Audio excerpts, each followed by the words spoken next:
जरा सोचो कि आम दुनिया से कटी हुई एक सीक्रेट जगह पर कुछ लोगों को छोटी उम्र से ही खूंखार योद्धा बनने की ट्रेनिंग दी जाए। एक ऐसा योद्धा जो अकेला ही 100 के बराबर हो। कुछ ऐसा ही होता है हमारी आज की कहानी में। कहानी की शुरुआत होती है एक टैटू की दुकान में, जहाँ एक बूढ़ा आदमी एक गैंगस्टर के कंधे पर टैटू बना रहा था। अचानक गैंगस्टर के चेले ने उसे एक लिफाफा दिया जिसमें से काली रेत बाहर निकली। उन गुंडों को इसका मतलब नहीं पता था, लेकिन उसे देखते ही वो बूढ़ा आदमी वहीं जमा का जमा रह गया। उसने बताया कि काली रेत का मतलब है कि दुनिया के सबसे खतरनाक निंजा आने वाले हैं। कई साल पहले उसका सामना इन योद्धाओं से हुआ था और वो जानता है कि ये कितने खूंखार होते हैं। फिर उसने अपनी छाती का बरसों पुराना घाव दिखाया। असल में इस बूढ़े आदमी का दिल दाईं तरफ है और यही कारण था कि वो निंजा के उस वार से बच गया था। अचानक एक आदमी का सर धड़ से अलग हो गया और चारों तरफ डर का माहौल फैल गया। तभी छत से एक तार गिरी और उसने एक आदमी को ऊपर खींच लिया। जब वो वापस आया तो उसके शरीर के टुकड़े हो चुके थे। ये निंजा हमेशा अंधेरे में छिपकर वार करते थे और एक ही पल में उन्होंने वहां खून की नदियां बहा दी। जब सब मर गए तो निंजाज अंधेरे से बाहर निकले। इसके बाद हमें जापान की ओजुनु पीढ़ी की कहानी बताई गई। ये खूंखार निंजाज की पीढ़ी है जिनका सरदार है लॉर्ड ओजुनु।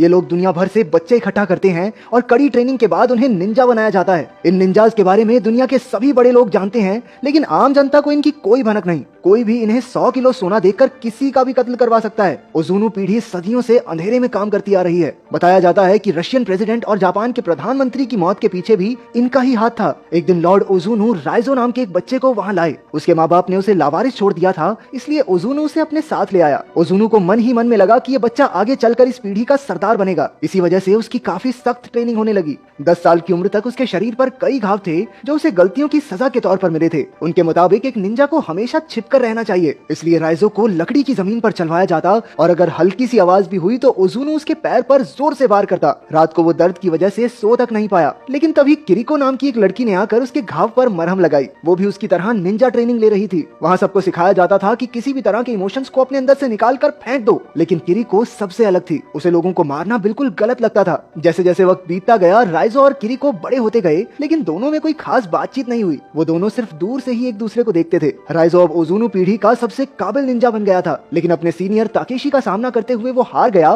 क्योंकि ताकेशी ने धोखे से वार किया था। उसे बचाने की जगह ओजुनु ने राइजो को ही कमजोर कहकर बेइज्जत कर दिया। उसने राइजो के पेट में अपनी उंगलियों से जोरदार वार किया और वो बेचारा दर्द से करहाने लगा। अगली सुबह ओजुनु ने देखा कि राइजो फिर से ट्रेनिंग के लिए तैयार था। उसकी लगन देखकर ओजुनु काफी खुश हुआ। जल्द ही राइजो ने अपने सारे विरोधियों को आंख बंद करके भी हरा दिया, लेकिन किरिको को वहाँ की मारामारी अब भी पसंद नहीं थी। राइजो अक्सर उसे समझाता था कि अगर ओजुनु को पता चल गया तो वो किरिको का दिल निकाल लेगा। फिर किरिको ने कहा, लेकिन मेरा दिल तो तुम्हारे पास है, तो कोई कैसे निकालेगा? एक दिन किरिको को चाकू से किसी को मारने का टास्क मिला। जब किरिको से ये नहीं हुआ तो ओजुनु ने उसके चेहरे पर चाकू मारकर उसे पिंजरे में बंद कर दिया। रात को राइजो छिपकर उससे मिला और उसे पानी पिलाया। कुछ दिन बाद एक रात को किरिको दीवार फांदकर भागने लगी। उसने राइजो को भी अपने साथ बुलाया, लेकिन राइजो ओजुनु के लिए वफादार रहा। आखिरकार वो पकड़ी गई और अब उसे मौत की सजा होनी थी। ताकेशी ने सबके सामने उसके दिल पर वार करके उसे मार डाला। उस दिन राइजो के अंदर भी कुछ मर गया, लेकिन वो फिर भी ओजुनु से जुड़ा रहा। इसके कुछ साल बाद बर्लिन में मीका नाम की एक लड़की को निंजास के होने के कुछ सबूत मिले। इन सबूतों को लेकर वो अपने बॉस मैस्लो के पास पहुंची, लेकिन मैस्लो ये मानने को तैयार नहीं था कि ऐसे निंजास मौजूद हैं जिनके बारे में सिर्फ बड़े लोग ही जानते हैं। ऐसा कुछ नहीं होता। इसलिए मीका ने उसे सबूत दिखाए कि बड़े लोगों का पैसा इधर उधर होने में और कई नेताओं की मौत में निंजास का ही हाथ है। अब मैस्लो ने इसके बारे में और जानने का फैसला किया। उन्हें पता चला कि सेबैटिन नाम के एक जासूस ने भी ऐसे सबूत इकट्ठा किए थे, लेकिन जल्द ही उसे काम से निकाल दिया गया और किसी ने उसका खून कर दिया था। उधर राइजो भी किसी खास काम के लिए बर्लिन में था। वो एक सुनसान से घर में अकेला था और हर सुबह कड़ी ट्रेनिंग करता। एक दिन वो कपड़े धोने की दुकान पर गया, जहाँ उसे एक औरत दिखी। उसे देखते ही राइजो समझ गया कि वो भी एक निंजा है। उसी वक्त दोनों ने एक दूसरे पर वार किया और एक जबरदस्त लड़ाई शुरू हो गई। कुछ देर बाद हमने देखा कि राइजो उस लड़की को एक वॉशिंग मशीन में भर के चला गया था। उधर मीका उस जासूस की पत्नी से मिलने पहुंची जिसे निंजास के सबूत मिलने पर मार दिया गया था। उस औरत ने बताया कि यूं तो उसका पति काफी हिम्मत वाला था, लेकिन उस घटना के बाद वो इतना डर गया कि घर के हर खिड़की दरवाजे पर कम से कम 2 ताले लगाकर रखता। घर के हर कोने में रोशनी रहती थी। उसने परछाइयों के लिए कोई जगह छोड़ी ही नहीं कि कहीं कोई निंजा ना आ जाए। लेकिन उस रात जब वो आए तो बत्तियां अपने आप ही बंद होने लगी। अगले दिन मीका के ऑफिस में एक ऑफिसर आया, क्योंकि वो ऐसी चीजों के बारे में ज्यादा सोच रही थी जो उसके काम की थी ही नहीं। उस रात मीका ध्यान से घर लौटी,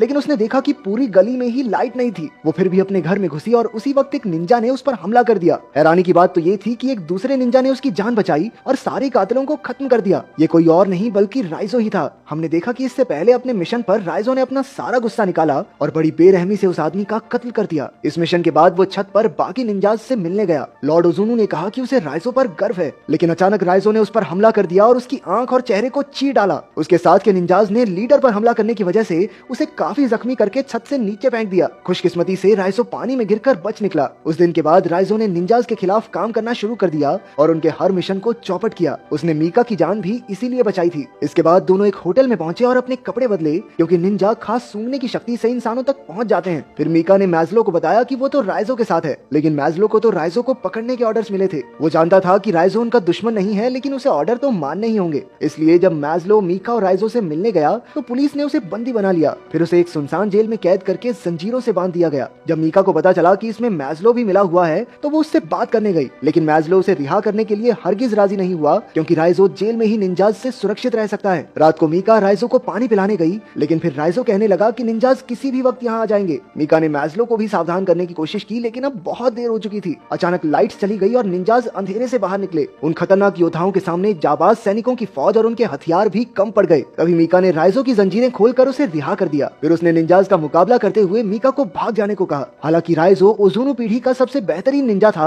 लेकिन इतने सारे निंजाज को एक साथ संभालना उस पर भी भारी पड़ रहा था। अंत में राइजो और ताकेशी लड़ते हुए सड़क पर पहुंच गए। ताकेशी अपनी तलवार से राइजो का काम तमाम करने ही वाला था कि मीका ने पीछे से अपनी गाड़ी से उसे टक्कर मार दी। फिर वो राइजो को होटल में ले आई। हालांकि राइजो काफी जख्मी था, लेकिन वो डॉक्टर के पास जाने को राजी नहीं हुआ। मीका कमरे में बेहोश पड़े राइजो के पास बैठ गई। मीका ने अपनी जान बचाने के लिए राइजो का शुक्रिया अदा किया। फिर उसने एक ट्रैकिंग डिवाइस निकाला जिससे मैज़लो को उसकी लोकेशन का पता चल जाए, लेकिन पुलिस के आने से पहले ही निंजाज आ गए और राइजो को उठाकर ले गए। जब पुलिस पहुंची तो वहाँ सिर्फ मीका थी। उसने बताया कि 10 मिनट पहले ही वो लोग राइजो को वहाँ से ले गए। उधर राइजो को लॉर्ड ओज़ुनु के सामने पेश किया गया। उसने राइजो को माफी मांगने का आखिरी मौका दिया, लेकिन राइजो ने कहा, मैं झुकेगा नहीं साला।